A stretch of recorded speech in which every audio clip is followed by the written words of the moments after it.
إياك نعبد وإياك نستعين اهدنا الصراط المستقيم صراط الذين أنعمت عليهم غير المغضوب عليهم ولا الضالين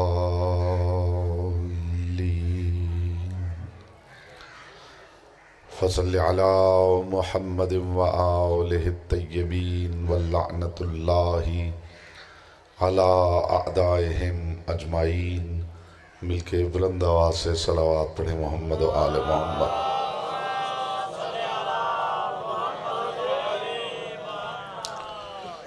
بانی مجلس کی توفیقات، عزت، معرفت اور رزق کے اضافے کے لیے ایک مرتبہ بلند آواز سے صلوات پڑھیں۔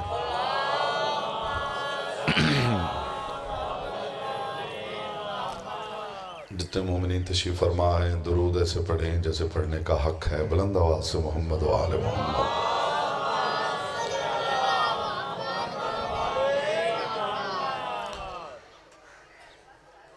اعوذ باللہ من الشیطان الرجیم، بسم اللہ الرحمن الرحیم۔ الحمد للہ الذی جعل محبت آل محمد نعیما دائما وحسنا قائما، لأن اللہ أحبهم ثم خلقهم على أخلاقه وأدبهم بآدابه، وتربية الخلق وحراستها من دابه، ثم خلق الكون والمكان فخلق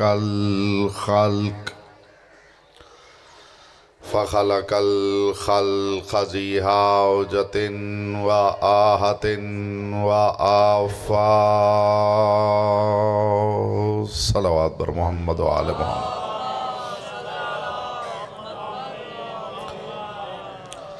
ثم الصلاة والسلام على مخدومة نوع الإنسان ومعصومة كل زمان، بلقیس و حجرت التقدیس والجلال وآوصیت عالم التکمیل والکمال، کوكب سبیل القبول والشمعة مجلس الرسول، الصدیقة المبارکة الراضیة المرضیة عالمة غیر معلمة،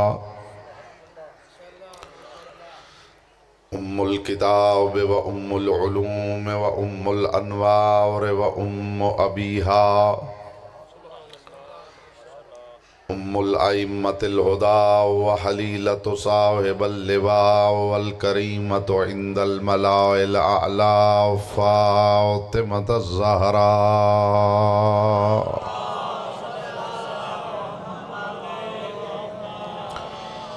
اما بعد فقد قال اللہ تبارک و تعالی فی کلامہ الاعلی و کتابہ المبین والمتین والحسین، بسم اللہ الرحمن الرحیم، والضحی واللیل اذا سجا ما ودعک ربک وما قلی وللآخرۃ خیر لک من الاولی وَلَسَوْفَ يُعْتِيكَ رَبُّكَ فَتَرْضَىٰ۔ صلوات بر محمد و آل محمد۔ ایک تو زحمت فرمائیں بیٹا تھوڑا تھوڑا آگے تشریف لے آئیں، یہ درمیان کا گیپ ختم ہو جائے، آ جائیں تھوڑا تھوڑا آگے آ جائیں، آپ بھی مہربانی فرمائیں حضور تھوڑا تھوڑا آگے تشریف لے آئیں۔ اور بیٹا یہ آمد و رفت یہاں سے بند کریں، کوئی مینجمنٹ کا کوئی بندہ ہے تو یہاں سے آمد و رفت بند کریں۔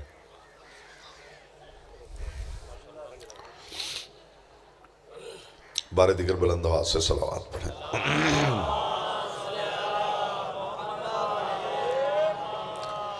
فرمان معصوم ہے صلو علینا بالاصوات طہارتاً و تزکیۃ لانفسکم، ہم پر درود پڑھو تو بآواز بلند پڑھو تاکہ تمہارے نفسوں سے نجاست جاتی رہے، طہارت آتی رہے۔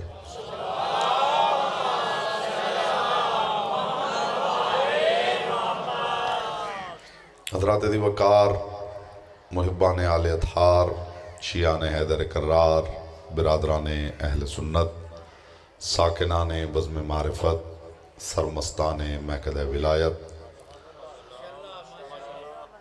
لائق حمد ہے وہ پروردگار کہ جس نے خزانہ کنز مخفی کی رونمائی کے لیے 14 قدردان جوہری خلق کیے۔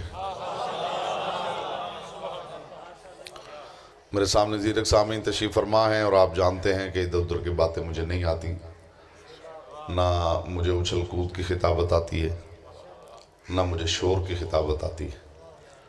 میرے پاس علیوں کے گھر کی علی باتیں ہیں، اور علیوں کے گھر کی باتیں خود اتنی اونچی ہیں جنہیں اونچی آواز کی ضرورت ہی نہیں ہے۔ تو میرے مخاطب صرف وہ ہیں جو اونچی آواز نہیں اونچی بات سننے آئے ہیں۔ میرے پاس شعور کا تازہ تبرک ہے، اور آپ جانتے ہیں کہ تبرک تازہ بھی ہو اور قیمتی بھی ہو تو ابراہیم جیسا نبی بھی لیتے ہوئے جھولی پھیلا دیتا ہے کہ میرے بچوں کے لیے بھی چاہیے۔ تو سماعت کا قبلہ یہ پاک ذکر رہے۔ بیٹا کوئی مینجمنٹ کا کوئی بندہ ہے، کوئی بانیان میں سے کوئی جو اس بازار کو بند کر دے، جو اچھا ٹھیک ہے، چلیے ایک صلوات پڑھ لیجئے بلند آواز سے محمد آلہ۔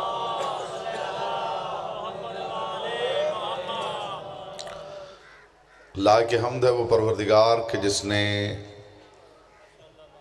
خزانہ کنز مخفی کی رونمائی کے لیے 14 قدردان جوہری خلق کیے۔ پھر لائق درود ہے وہ مصطفیٰ کہ جس کی ذات پر پروردگار عالم نے ختم نبوت و رسالت کا یوں اہتمام کیا ہے کہ اس کی زوجہ کی گود میں رسالت کی پوری کان اتار دی ہے۔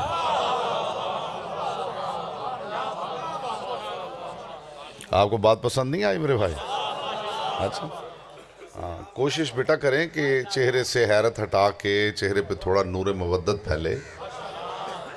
داد دینا ضروری نہیں ہوتا، شیعہ بن کے بیٹھنا ضروری ہوتا ہے۔ یہ ذکر آل محمد کی محفل ہے اور یہ شعور کا گلشن ہے، اور گلشن میں مرجھائے ہوئے پھول اچھے نہیں لگتے۔ جی لائق درود ہے وہ مصطفیٰ، بالخصوص جو میرے سامنے تشریف فرما ہے، آپ بیٹا ذرا جلدی کنیکٹ ہو جائیں گے تو میرے لیے گفتگو آسان ہو جائے گی۔ لائق درود ہے وہ مصطفیٰ کہ جس کی ذات پر پروردگار عالم نے ختم نبوت و رسالت کا یوں اہتمام کیا ہے کہ ملکۃ العرب، ملکۃ التجار، نفیسہ، عفیفہ، طاہرہ، سیدہ قریش، خدیجۃ الکبریٰ کی گود میں رسالت کی پوری کان اتار دی۔ جی سر نہیں بیٹے ہلاتے، سر نہیں ہلاتے۔ پھر لائق سلام ہے کائنات کا وہ واحد امیر المومنین۔ اگر آپ میرے جملے کو توجہ کے ساتھ سن رہے ہوتے تو یہ جملہ اس لائق تھا کہ اس کو سننے کے بعد بندہ کچھ نہ سنے اور جنگلوں میں نکل جائے اور ساری زندگی اسی کے لطف میں گزار دے۔ میں نے عرض کیا ہے لائق سلام ہے کائنات کا واحد امیر المومنین علی، کہ جس نے وقت نماز اپنی آغوش میں سر اقدس مصطفیٰ کو دیکھ کر محمد کی نیند پر اپنی نماز کو قربان کر دیا ہے۔ جی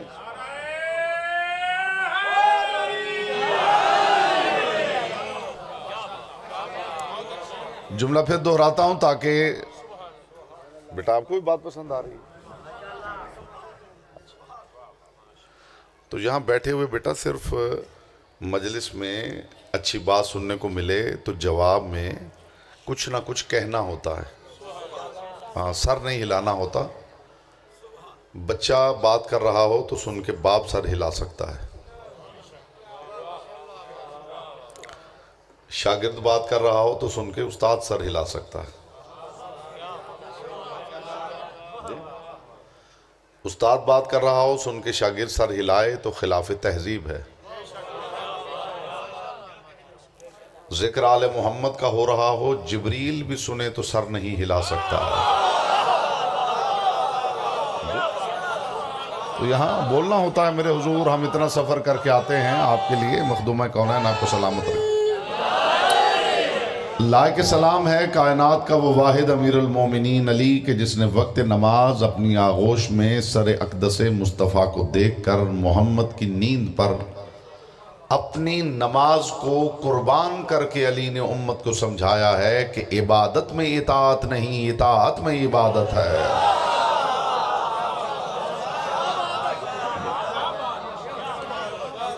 میرا موضوع بمطابق ایام سورۃ الکوثر ہے۔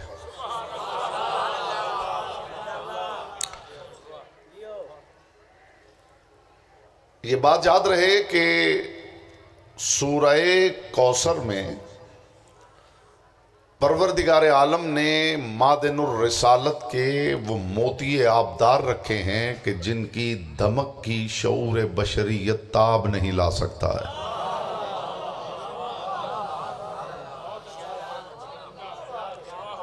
نہ تو یہ ہے کہ میں آپ کے معیار سماعت سے واقف نہیں ہوں، اور نہ ایسا ہے کہ آپ مجھے نہیں جانتے۔ ایک ایک لفظ پہ خصوصی مجھے توجہ آپ کی درکار ہے۔ علی والا ان پڑھ ہو سکتا ہے، بے ذوق نہیں ہو سکتا۔ بے ذوق سمجھتے ہیں نا آپ؟ بے ذوق، چلیے سمجھا دیتا ہوں۔ کمرے میں عود کی خوشبو مہک رہی ہو اور موصوف کمرے میں گھوم پھر رہے ہوں اور گھر والے کندھا ہلا کے کہیں کہ خوشبو آ رہی ہے، ہائے ہائے، ایسے بندے کو بے ذوق کہا جاتا ہے۔ جس بندے کی جیب میں پیسے بھی ہوں اور پھر پتہ نہ ہو کہ سردیوں میں کون سا لباس پہنتے ہیں اور گرمیوں میں کون سا، ایسے بندے کو بے ذوق کہتے ہیں۔ اور بتاؤں بے ذوق کسے کہتے ہیں؟ جس سے محبت مانگنی پڑے ایسے بندے کو بھی بے ذوق کہتے ہیں۔ ہائے ہائے ہائے ہائے ہائے، جس سے محبت مانگنی پڑے ایسے بندے کو بھی بے ذوق کہتے ہیں، کیونکہ محبت مانگنا توہین محبت ہے۔ محبت تو پروردگار نے فطرتاً شعور بشریت میں محبت کمال رکھی ہے۔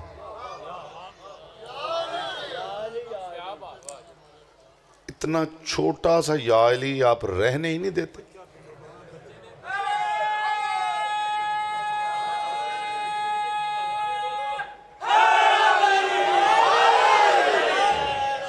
علی کا نام لیں تو علی کے شایان شان ہو، علی کے معاملے میں خدا سستی برداشت نہیں کرتا۔ پہنچ رہی ہے نا بات حضور؟ جی ہاں جی۔ اب وہ بچے کو میرا سلام ہے، اس بچے کو میرا سلام ہے کہ جس نے اتنے ہجوم میں نعرہ لگوایا ہے، اور ان کو 2 مرتبہ سلام ہے جنہوں نے، ماشاءاللہ بیٹا جیو، لمبی زندگی ہو۔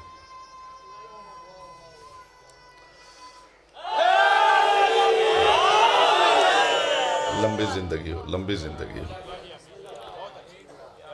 وہ بندہ بے ذوق ہوتا ہے جس سے محبت مانگنی پڑے، جسے کہا جائے کہ پھول سے محبت کرو، جسے کہا جائے کہ علم سے محبت کرو، جسے کہا جائے کہ بہادری سے محبت کرو۔ ایک حدیث مجھے یاد آ گئی ہے، میں کنائے کی دنیا کا مسافر ہوں اور آپ سے بہتر کنائے سمجھنے والی قوم میری دانش میں اللہ نے زمین پہ اتاری نہیں، امید ہے کہ قدردانی ہوگی۔ کائنات کے رسول نے فرمایا کہ خدا بہادر بندے کو پسند کرتا ہے، چاہے سانپ مارنے میں بہادری دکھا دے۔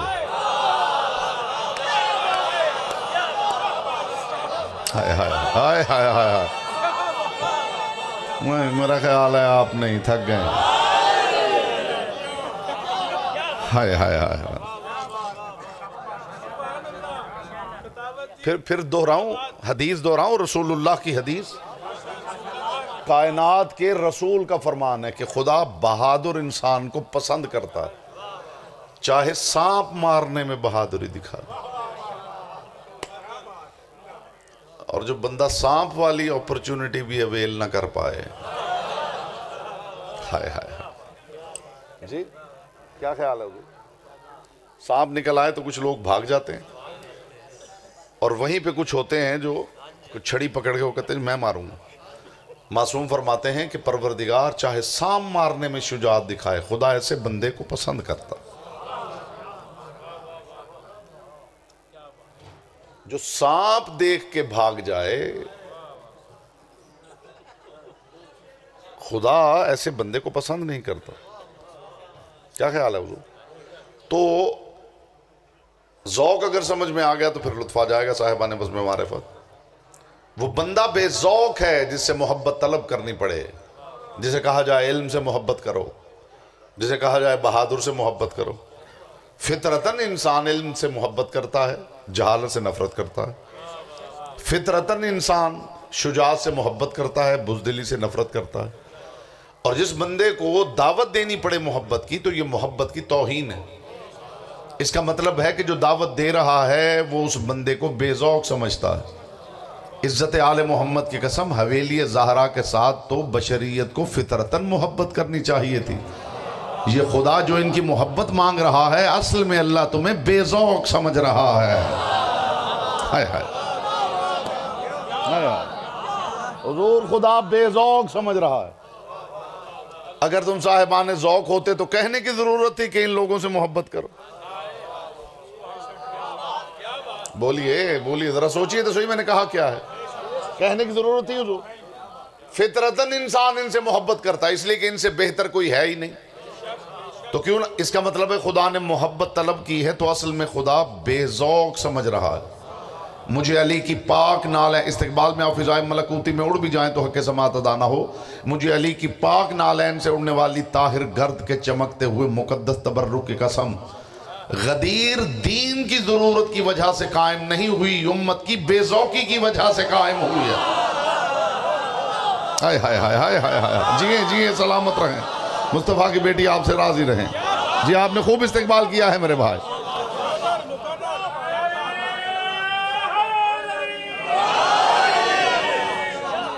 گفتگو کا بات پسند آ رہی ہے میرے؟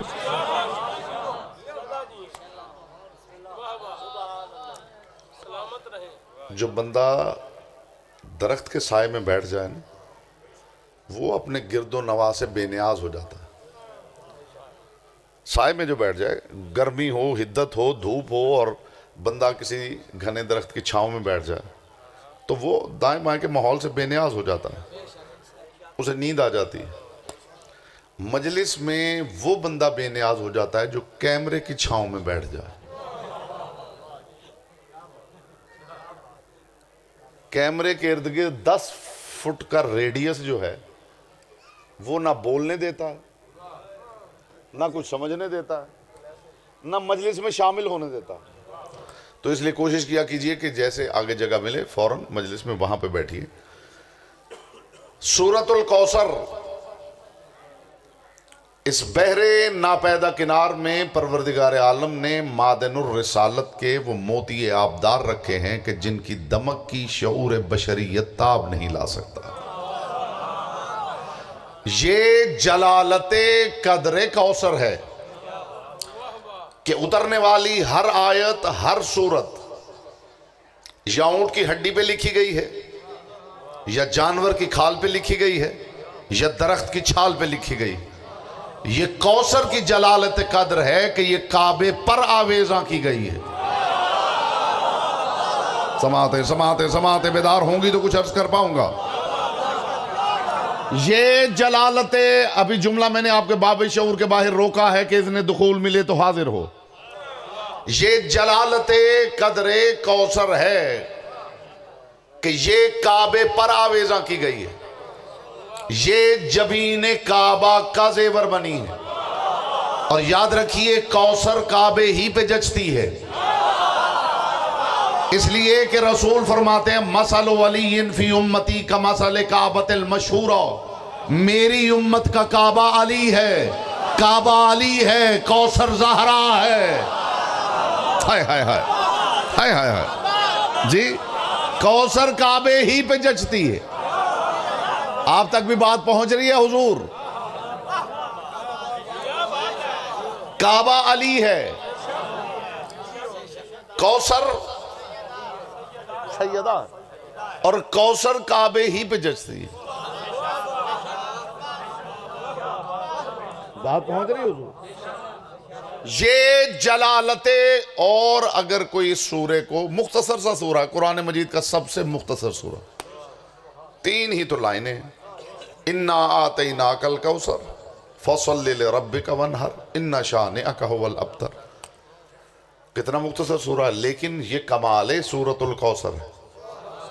پھر میں کنائے کی دنیا کا مسافر ہوں اور امید کرتا ہوں میری بات کی قدردانی ہوگی۔ یہ سورۃ الکوثر کا کمال ہے کہ پروردگار عالم نے جو الفاظ سورہ کوثر میں رکھے وہ اپنے قرآن میں بھی نہیں دہرائے۔ پڑھ لیجئے بائے بسم اللہ سے سینے والناس تک، آتیناکا، کوثر کے علاوہ پورے قرآن میں نہیں۔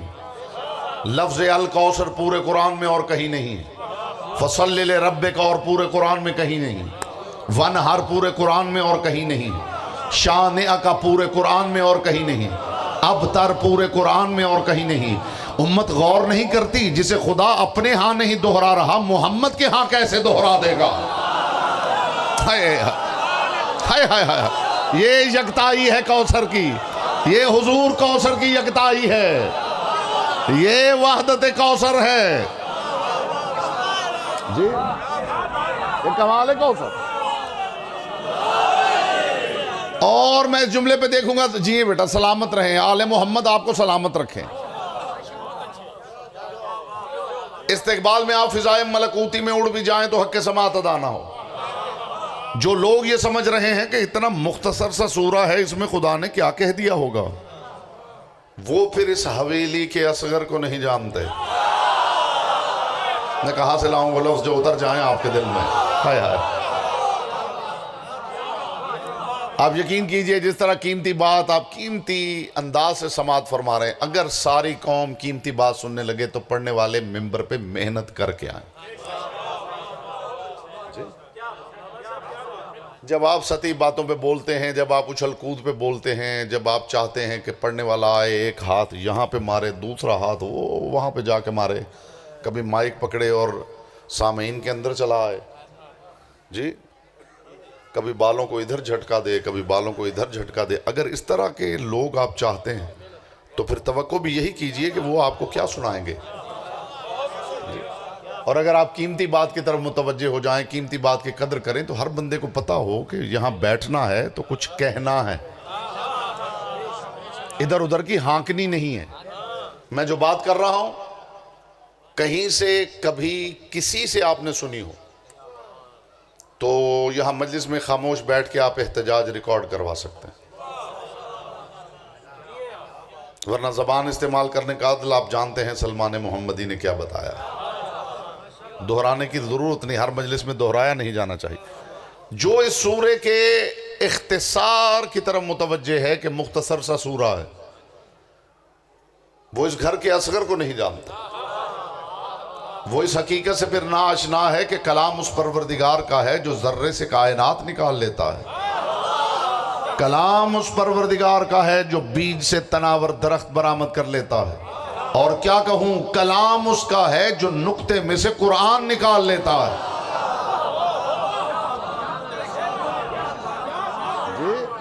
جو نقطے میں سے قرآن آپ یقین کیجئے پوری تقریر کا موضوع ہے، ایک جملہ پوری تقریر کا موضوع ہے کہ خدا نے نقطے میں سے قرآن کیسے نکالا۔ قرآن نقطے میں بند نہیں کیا، نقطے میں سے قرآن برآمد کیا ہے۔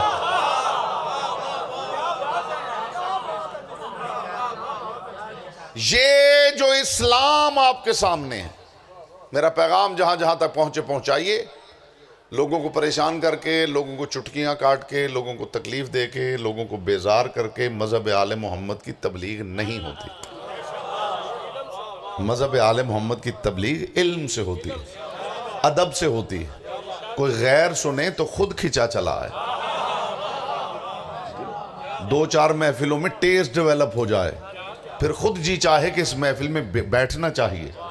اٹھا تھا تو اپنے آپ کو باشعور محسوس کر رہا تھا. عزت آل محمد کی قسم یہ کمال صرف علی والوں کا ہے کہ علی والا ان پڑھ بھی ہو تو بھی علی سے کم کسی پہ مطمئن نہیں ہے. یہ اپروچ ڈیولپ ہوتی ہے جب آپ علی والوں میں آ کے بیٹھتے ہیں. اسلام کی صورت گری کوثر سے ہوئی. پھر یہ ایک جملہ ہے جو پوری تقریر چاہتا ہے. اسلام کی صورت گری کوثر سے ہوئی. اب دنیا کے لوگوں میں اور علی والوں میں فرق بتانے لگا ہوں. دنیا والے اس بات پہ بغلے بجا رہے ہیں کہ اسلام کی فتوحات ہوئی ہیں اور اسلامی سرحدیں الحمدللہ پھیلتے پھیلتے یورپ تک چلی گئی. لطف آ جائے گا آپ کو اگر یہ بات پہنچ گئی. لوگ اس بات پہ بغلے بجا رہے ہیں کہ اسلام کی سرحدیں یورپ تک پھیل گئی. علی والے کیا سوچ رہے ہیں؟ موڈ ہو تو بتاؤں. لوگ یہ سوچ رہے ہیں کہ اسلام کی جغرافیائی حدیں کہاں تک پھیلی ہیں. آئیے تشریف لے آئیے.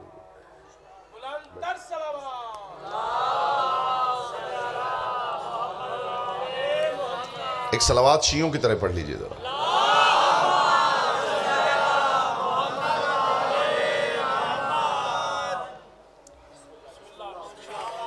جی بات کروں اب. لوگ یہ سوچ رہے ہیں کہ اسلام کی جغرافیائی حدیں کہاں تک پھیلی. علی والے سوچتے ہیں کہ شعوری حدیں کہاں تک پھیلی. آپ نے غور ہی نہیں فرمایا. لوگ سوچ رہے ہیں کہ اسلام کی جغرافیائی حدیں کہاں تک پھیلی. علی والے سوچ رہے ہیں کہ اسلام کی شعوری حدیں کہاں تک پھیلی. موڈ ہو تو بتاؤں شعوری حدیں کہاں تک پھیلی. یمن کا کمبر، روم کا سہیب، ایتھوپیا کا بلال، زانزیبار کی فضا، شیراز کا سلمان، ہندوستان کا بابا رتن ہندی، افغانستان کا امراء القیس. جاؤ دنیا تک حقیقت کا پیغام پہنچا دو. اگر یہ سارے دربار حکومت کی کرسیوں پہ نظر آئے ہیں تو ہم جھوٹے ہیں، دہلیز زہرا پہ نظر آئے ہیں تو ہم سچے ہیں. ہائے ہائے ہائے ہائے. یہ اسلام کی شعوری حدیں پھیلی ہیں. ہائے ہائے ہائے. اگر یہ پھر دوہرا دیتا ہوں تاکہ بچے یاد کر لیں. یمن کا کمبر، روم کا سہیب، ایتھوپیا کا بلال، زانزیبار کی فضا، شیراز کا سلمان، ہندوستان کا بابا رتن ہندی، افغانستان کا امراء القیس.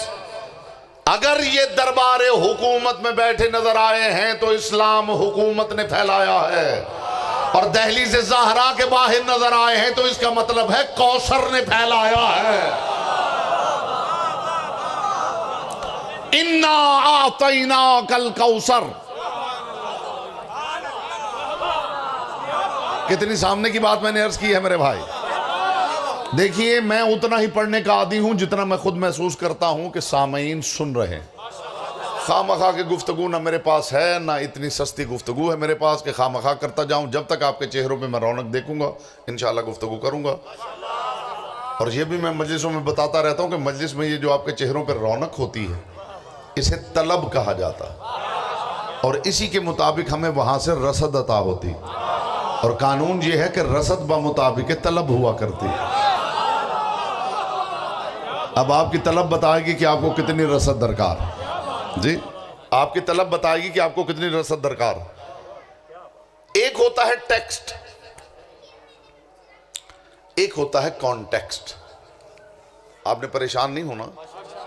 نہ مجھے یہ شوق ہے کہ خواہ علمی روب ڈالنے کے لیے میں انگلش کے لفظ بولوں. میں ان بچوں کو سیکیور کرنا چاہتا ہوں. آپ کی نسلیں بچانے کی کوشش میں. ایک ہوتا ہے ٹیکسٹ، ایک ہوتا ہے کانٹیکسٹ. اتنا آسان کروں گا کہ بچے بھی سمجھ لیں. ٹیکسٹ کو کہتے ہیں متن، کانٹیکسٹ کو کہتے ہیں سیاق و سباق. سیاق و سباق کو دیکھ کر سمجھا جاتا ہے کہ متن میں مفہوم کیا پایا جاتا. اگر موڈ ہو تو میں سورہ کوثر کا کانٹیکسٹ بتانا چاہتا ہوں. جی موڈ ہو تو سورہ کوثر کا کانٹیکسٹ بتانا چاہتا ہوں. ہے موڈ؟ یہ سورۃ الکوثر کا کانٹیکسٹ ہے کہ سورہ کوثر تسلسل ہے سورہ والضحیٰ کا. والضحیٰ کے فوراً بعد سورۃ الکوثر اتری ہے. اب یہ کانٹیکسٹ اگر آپ سمجھیں گے تو آپ کو ٹیکسٹ سمجھ میں آ جائے گا کہ خدا کہہ رہا ہے. تو میں سورہ والضحیٰ سے شروع کر رہا ہوں اور پہنچ رہا ہوں والضحیٰ واللیل اذا سجا ما ودعک ربک وما قلی وللآخرۃ خیر لک من الاولی. خدا کہتا ہے مجھے روشنی کی قسم، مجھے رات کی قسم جب زمانے کو اپنی آغوش میں چھپا لیتی ہے. ما ودعک ربک وما قلی، اے محمد میں نے تجھے کبھی اکیلا نہیں چھوڑا. سماتے اے محمد میں نے تجھے کبھی اکیلا نہیں چھوڑا. میں نے تجھے کبھی اکیلا نہیں چھوڑا.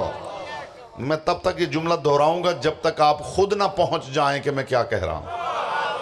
ما ودعک ربک وما قلی، اے میرے حبیب، اے میرے محبوب، اے محمد، اے مصطفیٰ، اے طیب، اے طاہر، اے یاسین، اے مدثر، اے مزمل، میں نے تجھے کبھی اکیلا نہیں چھوڑا. میں نے تجھے کبھی اکیلا نہیں چھوڑا. میں نے تجھے کبھی اکیلا نہیں چھوڑا. خدا کہہ رہا ہے میں نے محمد کو کبھی اکیلا نہیں چھوڑا، اور امت نے کبھی محمد کے ساتھ اللہ نہیں دیکھا. امت نے یہی دیکھا کہ گھر ہو یا بازار، گلی ہو یا میدان، سفر ہو یا حضر، زمین ہو یا آسمان، محمد کے ساتھ ہر جگہ علی نظر آ رہا ہے. میں نے تجھے کبھی اکیلا نہیں چھوڑا. میں نے تجھے کبھی اکیلا نہیں چھوڑا.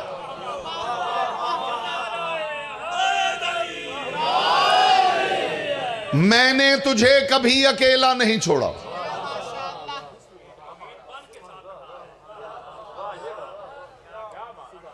خدا مصطفیٰ کو، بات اتنی اونچے کہ دھیمی آواز میں کروں تو لطف ہے، خدا مصطفیٰ کو اکیلا نہیں دیکھنا چاہتا.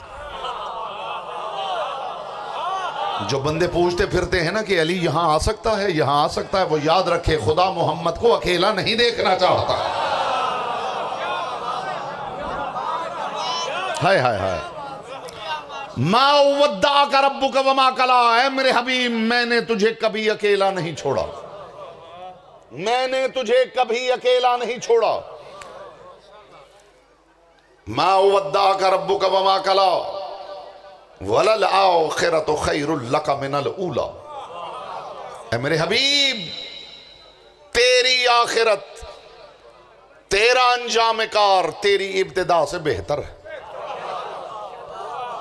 ہائے ہائے ہائے ہائے. یہ قرآن ہے، حضور حدیث نہیں کہ کوئی الزام ذوف لگا کے ٹھکرا دے. یہ تاریخ کا واقعہ نہیں کہ کوئی سند کا انکار کر دے. یہ اللہ کی لاریب کتاب ہے.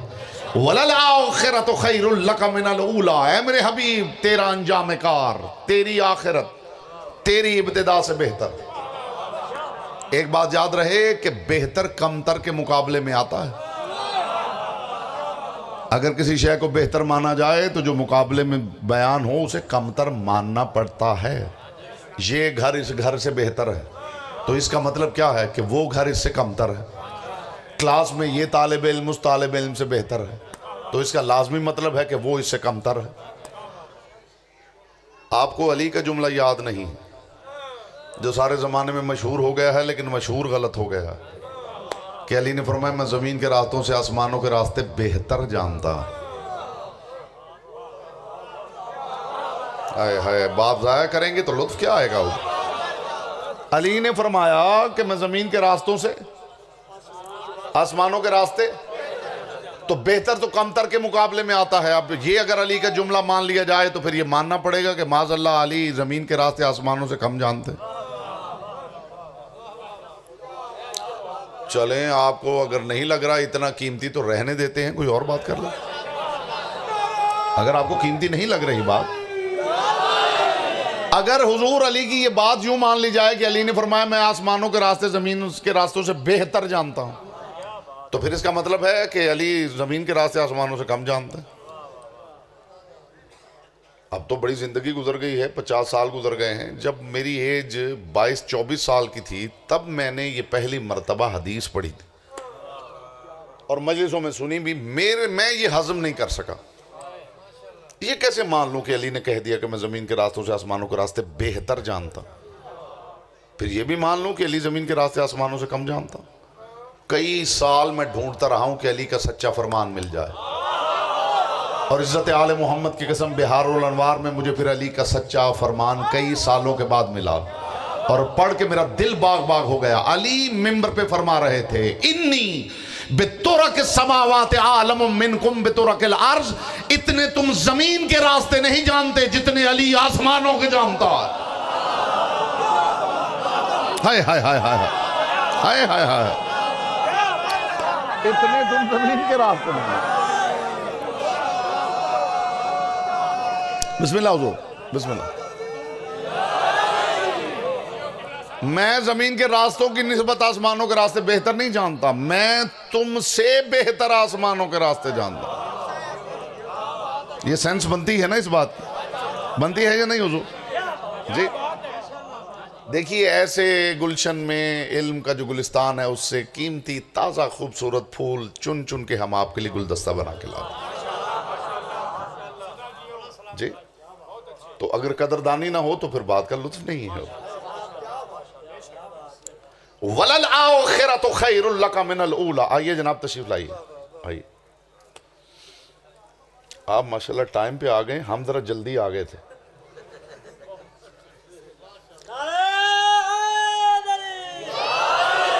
وَلَلْآخِرَةُ خَيْرٌ لَكَ مِنَ الْأُولَى. اے میرے حبیب تیرا انجام کار, تیری آخرت, بات بھولی تو نہیں آپ, تیری ابتدا سے بہتر ہے. تو اگر آخرت کو مصطفیٰ کی آخرت کو بہتر مان لیا جائے تو معاذ اللہ ابتدائے مصطفیٰ کو کیا مانا جائے؟ یہ فائدہ ہوتا ہے اگر زبان علی ولی اللہ چکھ لے.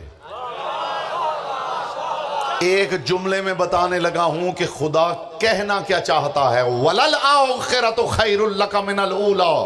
اے میرے حبیب لوگ تجھے پتھر مار رہے ہیں, پریشان کر رہے ہیں, صبر کر, پریشان نہ ہو, قائم کو آنے دے, سب ٹھیک ہو جائے گا. ہائے ہائے ہائے ہائے ہائے ہائے ہائے ہائے. وَلَلْآخِرَةُ خَيْرٌ لَكَ مِنَ الْأُولَى. اے میرے حبیب اس ابتدا سے پریشان نہ ہو. لوگ کوڑا کرکٹ پھینک رہے ہیں, لوگ راستے میں کانٹے پھینک رہے ہیں, لوگ پتھر مار رہے ہیں, لوگ تیری بات ہی نہیں سن رہے, پریشان نہ ہو. تیرا دل تنگ نہیں ہونا چاہیے, نرجس کے لال کو آنے دے, سب ٹھیک ہو جائے گا. وَالضُّحَىٰ, میں کانٹیکس بیان کر رہا تھا حضور, پہلا جملہ آپ کی سماعتوں سے قلوب میں اتار رہا ہوں. وَالضُّحَىٰ وَاللَّيْلِ اِذَا سَجَىٰ. خدا کہتا مجھے روشنی کی قسم, مجھے صبح کی قسم, مجھے چاشت کی قسم. وَاللَّيْلِ اِذَا سَجَىٰ, اور مجھے رات کی قسم جب زمانے کو اپنی آغوش میں چھپا لیتی ہے. مَا وَدَّعَكَ رَبُّكَ وَمَا قَلَىٰ. اے میرے حبیب میں نے تجھے کبھی اکیلا نہیں چھوڑا. وَلَلْآخِرَةُ خَيْرٌ لَكَ مِنَ الْأُولَىٰ. اور میرا حبیب تیرا انجام کار تیری ابتدا سے بہت بہتر ہے. آگے خدا ارشاد فرما رہا ہے وَلَسَوْفَ يُعْطِيكَ رَبُّكَ فَتَرْضَىٰ. اے میرے حبیب ان قریب تجھے وہ دے دوں گا کہ تو راضی ہو جائے گا. نہیں نہیں نہیں, آپ نے آسانی سے سن لیا ہے. کون کسے کہہ رہا ہے؟ ان قریب تجھے وہ دوں گا کہ تو راضی ہو جائے گا. وہ محبوب جسے زمین دے چکا, آسمان دے چکا, یہ شمس و قمر, یہ بحر و بر, یہ کواکب و نجوم, یہ کہکشائیں, یہ ہوا, یہ فضا, یہ خلا, یہ خزانوں کی کنجیاں, یہ جنت کی چابیاں, سب محمد مصطفیٰ کو دینے کے بعد کہہ رہا ہے ان قریب تجھے وہ دوں گا کہ تو راضی ہو جائے گا۔ اس کا مطلب ہے جو اب تک لیا دیا گیا ہے، نہ دے کے وہ مطمئن ہے، نہ لے کے یہ راضی ہے۔ جی میں مثال دیتا ہوں تاکہ سب بات کو سمجھیں۔ مثال دیتا ہوں، بانی مجلس نے مجھے ایک عمدہ قیمتی گھڑی تحفے میں دی ہے، عمدہ قیمتی گھڑی بانی مجلس نے تحفے میں دی ہے۔ اب وہ میں نے باندھ لی ہے۔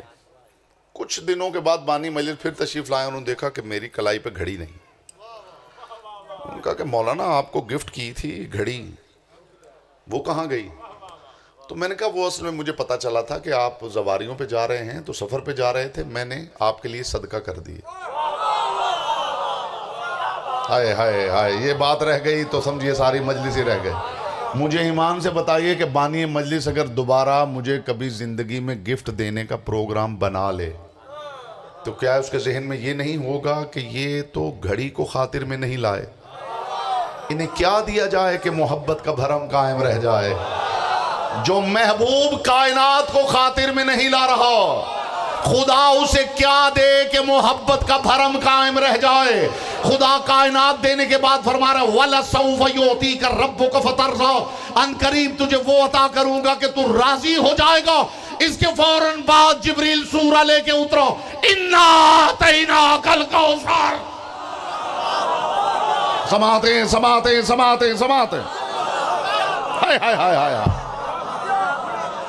اے میرے محبوب ہم نے آپ کو کوثر عطا کرنا۔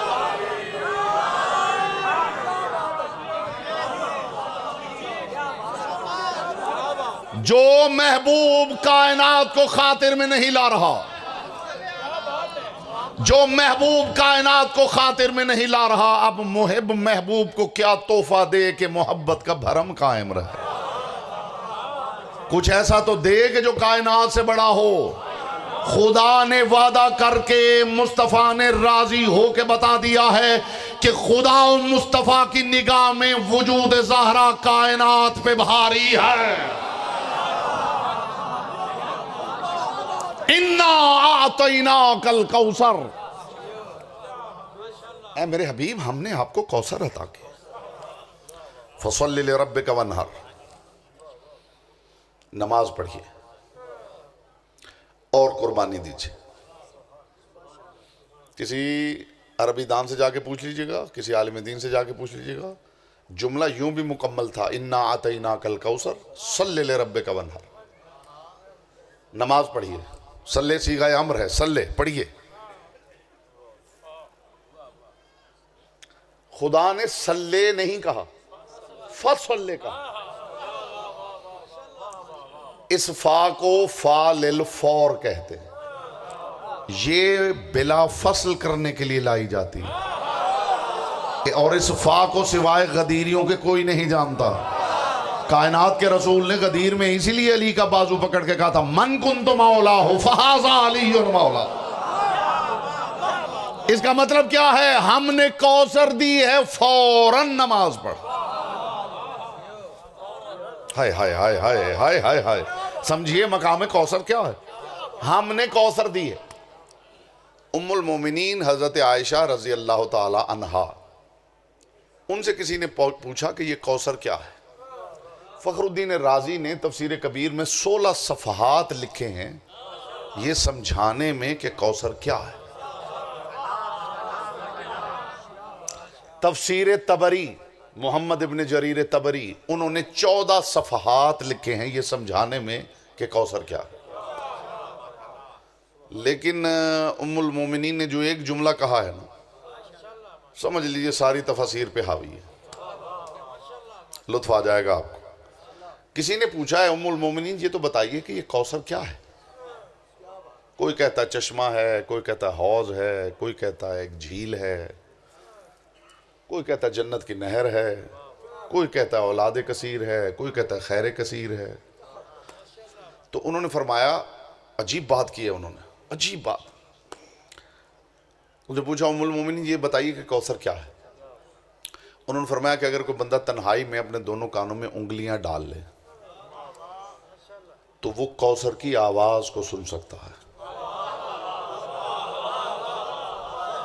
ہاں ہاں ہاں ہاں ہاں ہاں ہاں. جسے اس بات کا لطف نہیں آیا وہ اپنا ٹیسٹ ڈیولپ کر.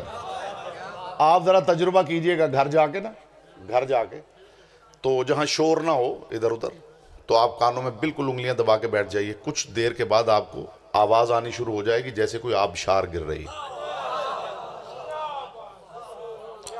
او بھائی نہ آئی تو مجھے فون کر لینا، میں تو تجربہ کر چکا ہوں.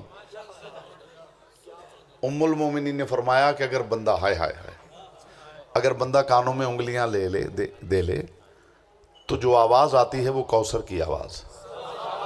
یہی بات 1400 صدیوں سے ہم امت کو سمجھا رہے ہیں کہ زمانے سے کان بند کرو تو تمہیں کوثر کی آواز سنائے. ہائے ہائے ہائے ہائے ہائے ہائے ہائے. انا بس گفتگو تمام ہوئی صاحبان بزم معرفت. انا اعطیناک الکوثر فصل لربک وانحر. ہم نے کوثر دی ہے. فوراً نماز پڑھی، جائیے اللہ کی لا ریب کتاب پڑھیے، فوراً نماز پڑھیے، فوراً سجدے میں گر جا میرا حبیب میں نے کوثر دی ہے. جو محبوب پروردگار مصلی پہ تھوڑی دیر زیادہ رکے تو دل وحدت بے چین ہو جاتا ہے. یا ایھا المزمل قم اللیل الا قلیلا. ہے میرے حبیب رہنے دے نماز، جا کے آرام کر، مجھے تیرا زیادہ دیر قیام کرنا برداشت نہیں ہو رہا. جو اپنے محبوب کو زیادہ دیر قیام نہیں کرنے دیتا، اللہ جانے کوثر کیا ہے کہ عطا کرنے کے بعد کہہ رہا ہے کوثر دی ہے سجدہ کر. جائیے اللہ کی لا ریب، جو اب تک خاموش بیٹھا اسے زبان کی عبادت کا موقع دے رہا ہوں. اللہ کی لا ریب کتاب پڑھیے. مریم کو عیسیٰ عطا کرنے کے بعد خدا ارشاد فرما رہا ہے یا مریم اقنتی لربک واسجدی وارکعی مع الراکعین. اے مریم ہم نے عیسیٰ دیا ہے سجدہ کر. یہاں محبوب سے کہہ رہا ہم نے کوثر دی ہے سجدہ کر. جو مریم پہ سجدہ واجب کر دے اسے عیسیٰ کہتے ہیں، جو محمد پہ سجدہ واجب کر دے اسے زہرا کہتے ہیں. یہاں بولتا وہ ہے جس کی زبان ذکر کی امانت. اے میرے حبیب میں نے کوثر عطا کی ہے سجدہ کر.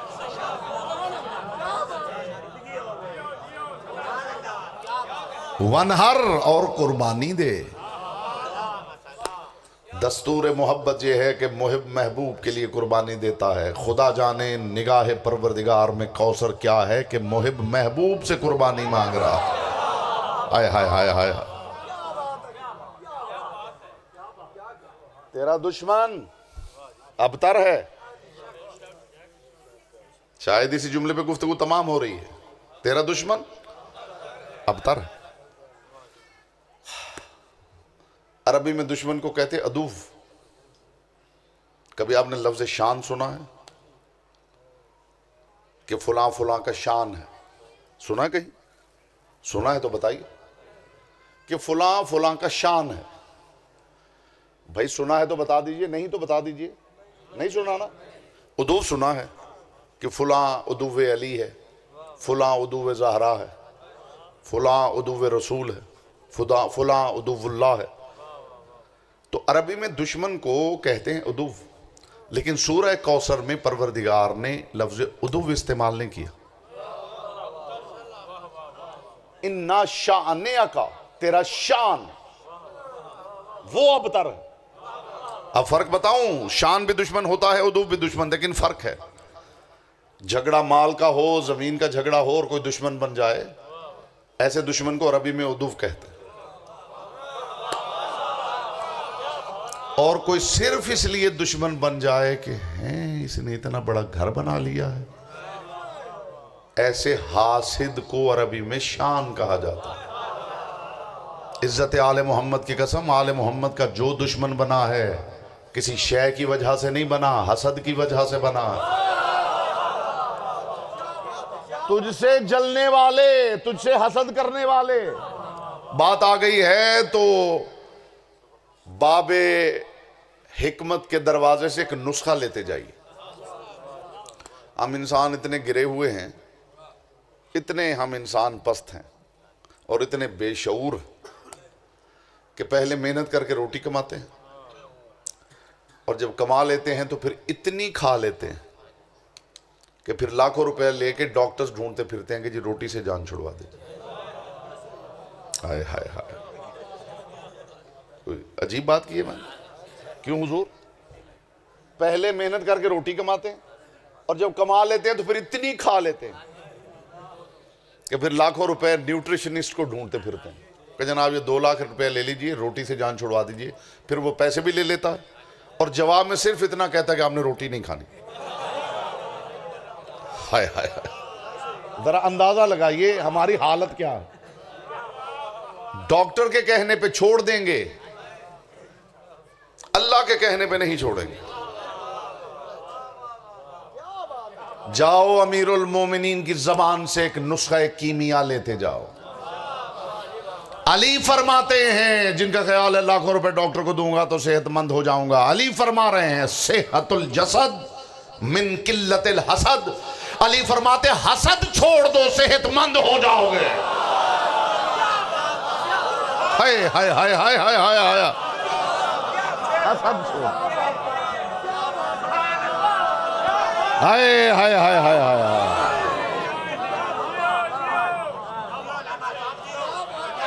علی فرما رہے ہیں صحت الجسد من قلت الحسد. علی فرماتے ہیں حسد چھوڑ دو صحت مند ہو جاؤ. اور خاص طور پہ میرے بھائی تشریف فرما ہیں, ظاہر ہے صاحبان ممبر ہیں, تو ممبر پہ آپ کو پتا ہے ویسے بھی حدیث بھی ہے کہ جو علماء ہوتے ہیں ان میں بہت زیادہ حسد پایا جاتا ہے. بلکہ حدیث یہ ہے کہ سب سے زیادہ حسد علماء میں پایا جاتا ہے.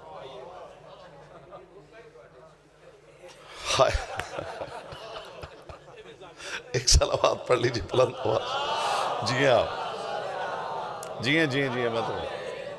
تو میں یہ آپ کو بتا دوں کہ یہاں علماء کا مطلب یہ نہیں ہوتا کہ جس نے زندگی میں 20 سال جو ہے وہ جا کے کہیں پہ پڑھا ہے. جو بھی آل محمد کا ذکر کر رہا ہے,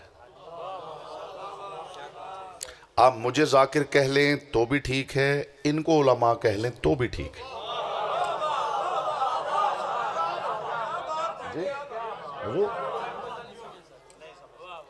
سمجھے ہیں نا بات میرے؟ تو حسد, جس بندے کو آپ لمبی زندگی پاتے ہوئے دیکھیں, بس یقین کر لیں کہ وہ حسد نہیں کرتا. ہائے ہائے ہائے ہائے ہائے ہائے ہائے. جو صاحبان ممبر میں سے لمبی زندگی پانا چاہتا ہے, اگر حسد کی بیماری کہیں سے آ گئی ہے تو جلدی اس سے جان چھڑوا لو. بات پہنچ رہی ہو؟ بس گفتگو تمام ہوئی صاحبان بزم معرفت, آنے کا مقصد پورا ہو گیا, کوئی میسج پہنچ گیا. دربار ہارون تھا, دربار ہارون تھا. کوثر بتا رہا ہوں. سرکار موسیٰ بن جعفر کو بلایا گیا اور ہارون نے کہا کہ آپ اپنے آپ کو اولاد رسول کہتے ہیں, تو کیا واقعی آپ اپنے آپ کو اولاد رسول سمجھتے ہیں؟ امام نے فرمایا سمجھتے نہیں, ہم ہی اولاد رسول. اس نے کہا جی کوئی دلیل دیجئے. رسول کے تو 4 بیٹے تھے اور بچپن میں ہی اللہ نے اٹھا لیے تھے, رسول کا تو کوئی بیٹا ہی نہیں, آپ اولاد رسول کیسے ہو گئے؟ ابھی امام بولے نہیں تھے کہ اس نے کہا اپنے جد علی کا دعویٰ یاد ہے نا, کہ علی جب ممبر پہ کہا کرتے تھے کہ مجھ سے سوال کرو, لوگ سوال کرتے تھے, علی جواب دیتے تھے, اور جب کوئی جواب لے کے جانے لگتا تھا تو علی روک کے کہتے تھے کہ مجھ سے یہ بھی پوچھ لو کہ یہ جواب قرآن میں کہاں لکھا ہوا. ہائے ہائے ہائے ہائے ہائے ہائے ہائے ہائے ہائے ہائے. تو اس نے کہا اے موسیٰ بن جعفر, آپ کو اپنے جد علی کا یہ دعویٰ یاد ہے نا, تو آپ جو دعویٰ کر رہے ہیں کہ آپ اولاد رسول ہیں, تو ذرا بتائیے کہ قرآن میں یہ کہاں لکھا ہوا. امام نے فرمایا اب لطف لیجئے گا, بس اس کے بعد ایک جملہ بھی مجھے نہیں کہنا, گفتگو تمام ہے. امام نے فرمایا قرآن منگوا. اس نے قرآن منگوایا. اب لطف جس نے لیا یہ لطف اسی کے لیے, ہر تبرک ہر کسی کے لیے ہوتا نہیں, اور شوگر پیشنٹ کے سامنے میں نے کبھی حلوہ رکھا نہیں. امام نے کہا قرآن منگوا, اس نے قرآن منگوایا. امام نے یوں کھولا,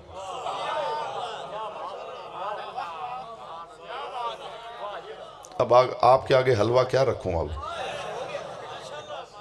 جو اس اشارے کا لطف نہیں لے سکتا. امام نے قرآن یوں کھولا, یوں نہیں سمجھے تو آسان کر دیتا ہوں، ہر دور میں لوگوں نے قرآن سے حوالے مانگے ہیں اور میں نے کسی امام کو قرآن میں حوالہ دیتے ہوئے قرآن کو یوں کھولتے نہیں دیکھا ہے۔ یہاں بولے گا وہ جس کی زبان ذکر کی امانت ہے، اب تو گفتگو ہی تمام۔ آئے ہائے ہائے ہائے، جب بھی امام نے حوالہ کوٹ کیا ہے تو امام نے قرآن یوں کھولا، امام نے قرآن یوں کھولا، پورا دربار سجا ہوا تھا اور ہارون دیکھ رہا تھا اور درباری دیکھ رہے تھے اور علماء کا پورا پینل بیٹھا ہوا تھا۔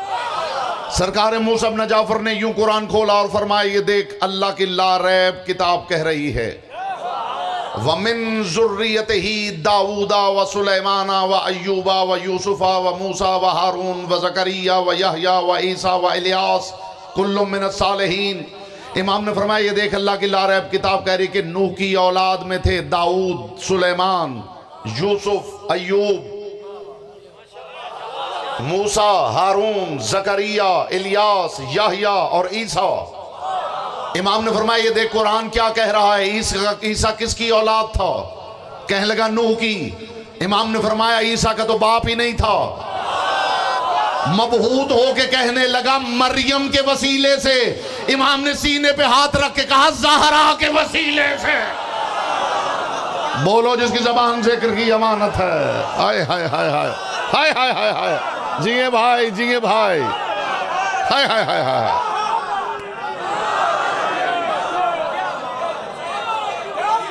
ہائے ہائے ہائے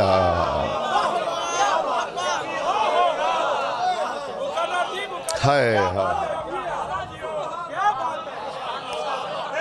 امام نے فرمایا یہ دیکھ قرآن کہہ رہا وَمِن ذُرِّيَّتِهِ دَاوُودَ وَسُلَيْمَانَ وَأَيُّوبَ وَيُوسُفَ وَمُوسَى وَهَارُونَ وَزَكَرِيَّا وَيَحْيَا وَعِيسَى وَإِلْيَاسَ كُلٌّ مِّنَ الصَّالِحِينَ۔ یہ قرآن کہہ رہا نوح کی اولاد میں تھے داؤد، سلیمان، ایوب، یوسف، موسیٰ، ہارون، زکریا، یحییٰ، الیاس اور عیسیٰ۔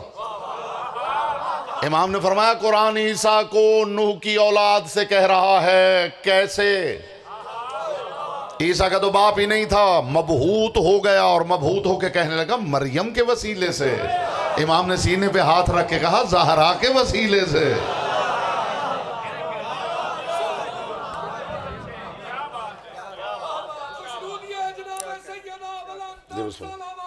اللہ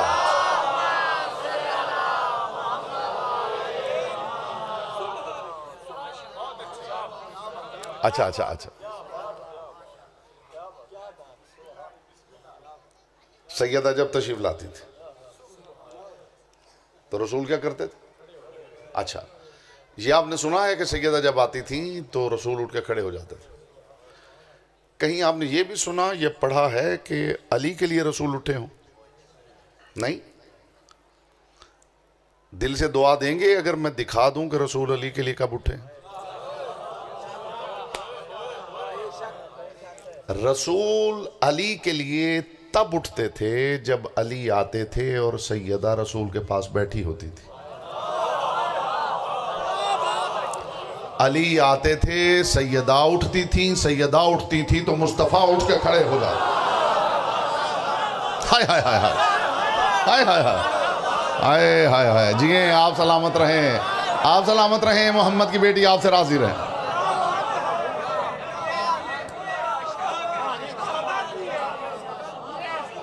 علی تشریف لاتے تھے تو سیدہ اٹھ کے کھڑی ہو۔ اب یہ ممکن نہیں سیدہ اٹھ کے کھڑی ہو جائیں اور مصطفیٰ بیٹھے رہیں، رسول اٹھ کے کھڑے ہو جاتے تھے۔ اور جب سیدہ آتی تھیں تو رسول کیا کرتے تھے؟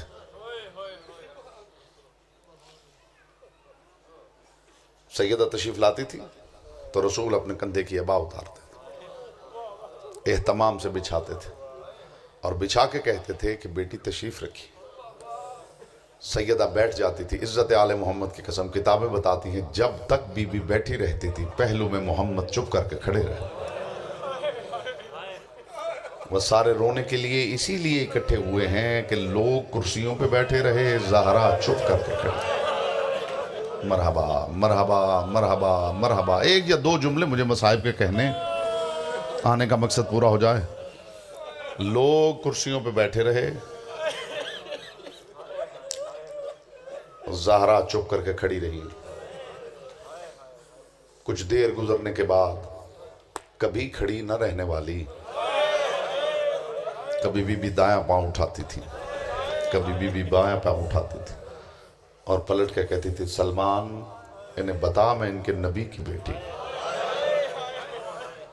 آپ نے یہی سنا ہے کہ لوگوں نے دروازے کو آگ لگا دی تھی۔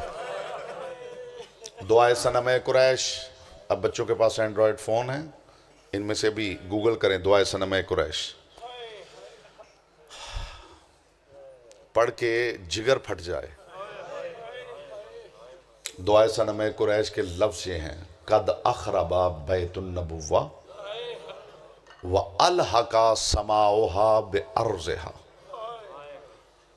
لوگ ہاتھوں میں کدال لے کر زہرا کے گھر پہ حملہ ہو گئے اور حملہ یوں کیا کہ زہرا کے گھر کی چھت کو زمین پہ گرا دیا۔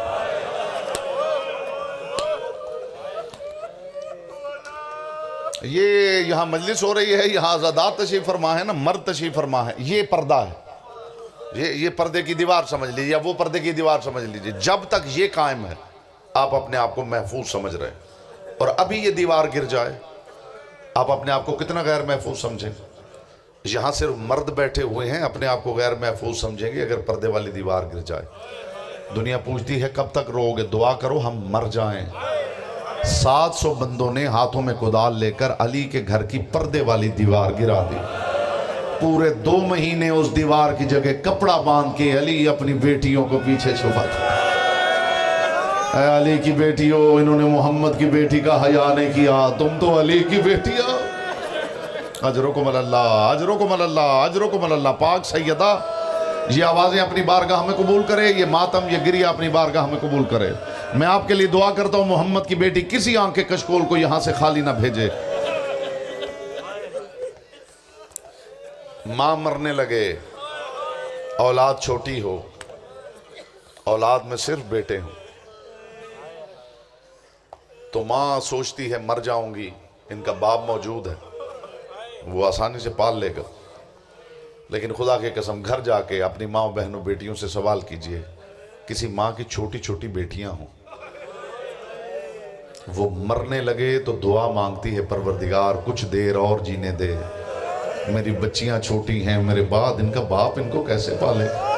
اللہ جانے امت نے محمد کی بیٹی کو کتنا ستایا ہے کہ بیٹیوں کے درمیان بیٹھ کے زہرا کہہ رہی تھی اجل وفاتی سریہ، پروردگار اب زہرا کو اٹھا لے، زہرا اب جینا نہیں چاہتا۔ ہر ہفتے کی صبح من لا یحضرہ الفقیہ، ہماری سنن اربعہ کی معتبر ترین کتاب شیخ صدوق علیہ رحمہ، من لا یحضرہ الفقیہ، صاحب کتاب نے یہ روایت لکھی ہے کہ ہر ہفتے کی صبح اس گھر کی بیٹیوں کو اپنے چچاؤں سے بڑا پیار تھا۔ بس یہی آخری جملہ ہے اور گفتگو تمام ہے۔ اپنی چچاؤں سے بڑا پیار تھا۔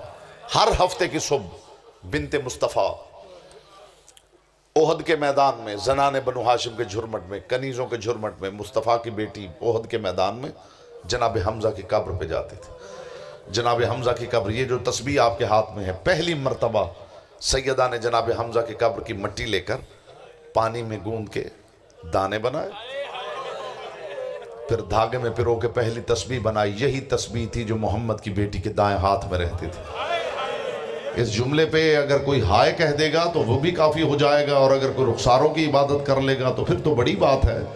یہی وہ تسبیح تھی۔ صاحب بہار الانوار علامہ محمد باقر مجلسی، آپ کو یہی پتا ہے نا، آپ کو یہی سنایا گیا ہے کہ کسی نے پہلو پہ ضرب ماری، مجھے جناب زہرا کی غربت کی قسم، میں نے یہ حدیث اپنی آنکھوں سے پڑھی ہے۔ تمہارا صادق امام فرماتے ہیں میری جدہ پہ ایسا ظلم ہوا، میری جدہ کے پہلو میں کتنا بڑا زخم تھا کہ محمد کی بیٹی تسبیح والا ہاتھ رکھتی تھی تو ہاتھ گم ہو جاتا تھا، جب ہاتھ ہٹاتی تھی تو تسبیح سے لہو بہ رہا ہوتا تھا۔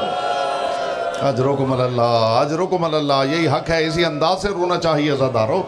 ہر ہفتے کی صبح محمد کی بیٹی جاتی تھی، گفتگو تمام ہوئی، جا کے جناب حمزہ سے راز و نیاز کرتی تھی، قبر پہ دونوں ہاتھ رکھتی تھی، چچا حمزہ، چچا حمزہ اب یہ ہو گیا ہے، چچا حمزہ اب یہ ہو گیا ہے، چچا حمزہ اب لوگ مجھے رونے نہیں دیتے۔ یہ حمزہ وہ تھا جس کے قدموں کی دھمک سے عرب ڈرتا تھا، اور بی بی جا کے راز و نیاز کر رہی ہیں، چچا حمزہ اب لوگ مجھے رونے نہیں دیتے، چچا حمزہ اب لوگ علی کو سلام نہیں کرتے. چچا حمزہ حد ہو گئی ہے، علی سلام کرتے ہیں اب لوگ جواب نہیں. چچا حمزہ اب یہ حالت ہو گئی ہے، جس گلی سے علی گزرتے ہیں نا، علی کو دیکھ کے لوگ گھروں کے دروازے بند کر رہے ہیں. چچا حمزہ تجھے کیا بتاؤں، جس دروازے پہ میرا رسول بابا رک کے اجازت لیتا تھا نا، اب لوگ اس دروازے پہ اونچی اونچی آواز میں باتیں کرتے ہیں. اب لوگوں کی آوازیں میری بیٹیوں کے کانوں سے ٹکراتی ہیں. چچا حمزہ اب یہ حالت ہو گئی ہے، لوگ مجھے رونے نہیں دیتے. راز و نیاز ہر ہفتے کی صبح کرتی تھی. ایک ہفتے کی صبح صاحب من لا یحضر الفقی نے لکھا کہ ایک ہفتے کی صبح علی آئے اور علی نے آ کے کہا بنت مصطفیٰ آج چچا حمزہ کی قبر پہ نہیں گئی؟ بی بی کی آنکھ سے آنسو بہنے لگے. فرمایا یا علی اب مجھ سے چلا نہیں جاتا. یا علی میرے ہاتھ سے گر کے وہ تسبیح ٹوٹ گئی ہے جس سے مجھے چچا حمزہ کے لہو کی خوشبو آتی تھی. عزادارو تاریخ درد نے لکھا ہے کہ جس دروازے پہ محمد مصطفیٰ رک کے سلام کرتے تھے نا اور اجازت لیتے تھے، گھر میں سیدہ موجود تھیں. 3 دن تک محمد کی بیٹی شام کی مسافرہ کو ساتھ لے کر دروازے کی اوٹ میں بیٹھی رہی. رسول نے آنکھیں بند کر لی. جو لوگ تھوڑا بہت رسول کی وجہ سے حیا کرتے تھے، کائنات کے رسول نے آنکھیں بند کر لی. 3 دن محمد کی بیٹی شام کی مسافرہ کو ساتھ لے کر دروازے کی اوٹ میں بیٹھی رہی. بار بار یہی کہتی تھی زینب اتنے لوگوں میں کوئی بھی مجھے میرے بابا کا فرصہ دینے نہیں آتا. معصوم فرماتے 3 دن کی رات آئی، عرش اللہ کی آواز آئی ہے زہرا یہ پرسہ نہیں دیتے، میں خدا تجھے پرسہ دیتا ہوں. عزادارو 3 دن گزرا کہ دروازے پہ دق الباب ہوا. جناب فضہ دوڑتی ہوئی گئیں. جب واپس پلٹی تو عجیب جملہ بی بی نے کہا محمد کی بیٹی جن پرسہ داروں کا تو انتظار کر رہی تھی نا وہ دروازے پہ آ گئے. لیکن محمد کی بیٹی یہ عجیب پرسہ دار ہیں، کسی کے ہاتھ میں لکڑیاں ہیں، کسی کے پاس انگارے ہیں، کسی کے پاس تازیانے ہیں. بنت مصطفیٰ اٹھی دروازے کی اوٹ میں آ کے رکیں. کون ہو ہمارے دروازے پہ آنے والے؟ باہر سے آواز آئی ابو الحسن کو باہر بھیجو. بنت مصطفیٰ نے فرمایا کہ علی قرآن اکٹھا کرنے میں مصروف ہیں، علی باہر نہیں آئیں گے. باہر سے کسی بندے کی گرجدار آواز آئی محمد کی بیٹی بہتر ہے کہ علی کو باہر بھیج دو، اور اگر دروازہ نہیں کھولو گی تو ہم پردے کے بغیر اندر چلے آئیں گے. محمد مصطفیٰ کی بیٹی نے فرمایا کیا تم نہیں جانتے کہ اس گھر میں تمہارے رسول کی بیٹی رہتی؟ اللہ جانے اس وقت قیامت کیوں نہیں آئی جب اس کا جواب یہ آیا کہ رہتی ہے تو رہتی رہے. مصطفیٰ کی بیٹی نے فرمایا جاؤ میں محمد کی بیٹی کہتی ہوں جب تک میں موجود ہوں یہ دروازہ نہیں کھلے گا. عزادارو ماتم کی تیاری کرو تو آخری جملہ کہوں. بس یہ سننا تھا کہ لوگوں نے دروازے پہ لکڑیاں اکٹھی کرنی شروع کی. لکڑیاں اکٹھی ہوتی گئیں، لکڑیوں کو آگ لگا دی گئی، دروازہ جلنے لگا. خدا کی قسم یہ روایت یوں ہی پہنچائی گئی ہے کہ جلتا ہوا دروازہ سیدہ کے پہلو پہ گر گیا. ایک راوی کہتا ہے میں دور کھڑا یہ منظر دیکھ رہا تھا، میں بھی ان لوگوں کے ساتھ آیا تھا. میں نے دیکھا کہ جلتا ہوا دروازہ مصطفیٰ کی بیٹی کے پہلو پہ گرا ہوا ہے اور اس دروازے سے گزر گزر کے لوگ اندر جا رہے ہیں. کہتا میں دل میں سوچ رہا تھا میں بھی جا کے کوئی ظلم کروں کہ ظالموں میں میرا نام آ جائے. اس جملے پہ ہر عزادار رخسار کی عبادت کر لے تو گفتگو تمام ہے. کہتا میں سوچ رہا تھا میں جا کے کیا کروں گا، میں جا کے کیا کروں گا. کہتا میں سوچتا بھی جا رہا تھا اور جلتے ہوئے دروازے کی طرف بڑھتا جا رہا تھا. کہتا دروازے کے قریب آیا مجھے اور کچھ نہ سوچا، میں جلتے ہوئے دروازے کے اوپر کھڑا ہو گیا. میں نے اپنا دایاں پاؤں اتنے زور سے مارا کہ زہرا کی آواز آئی علی میرا محسن مارا گیا. فضا میری پسلیاں ٹوٹ گئی. وَسَيَعْلَمُ الَّذِينَ ظَلَمُوا وَيَّهُمْ انْقَلَبُوا